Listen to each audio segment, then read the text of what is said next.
Candidates make all types of mistakes, the most common being spelling mistakes, grammar, wrong phone numbers as well is very often you find that. It's not very well presented, so if you're a business analyst, you're analysing data all day, or you're analysing a process or a map in place to put forward to the business case, and they're just boring. If you ask a UI developer to do a UI resume, you'll see pictures, graphics all over the resume.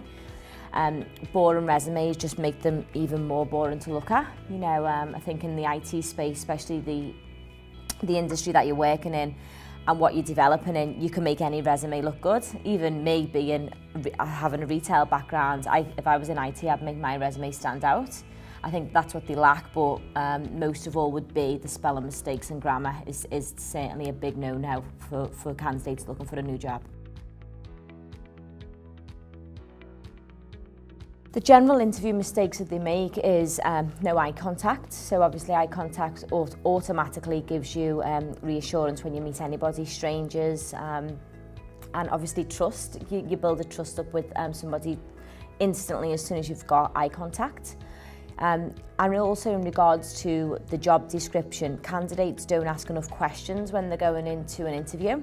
So they'll just have a job brief off a recruiter and just play it by ear and won't think, oh, should I ask an extra question? Because what am I actually developing? If I'm using that spec, what am I developing in? Or, you know, how long is this process going to be? And when will I move on to a different application?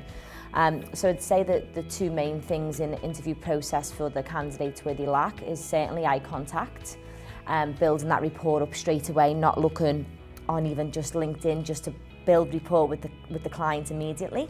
Even if they just live in the same area or they know somebody in connection, it just breaks ice immediately. And then certainly not asking enough questions in regards to the job brief. Working with a recruiter makes it certainly easier for a candidate if they want to keep it quiet from their employer that they're looking for work.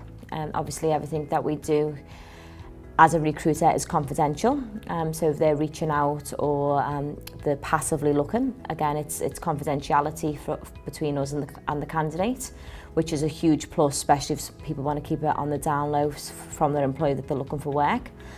Another good thing for working with a recruiter, if they're a good recruiter, they will make sure that they are getting your resume out to the correct clients.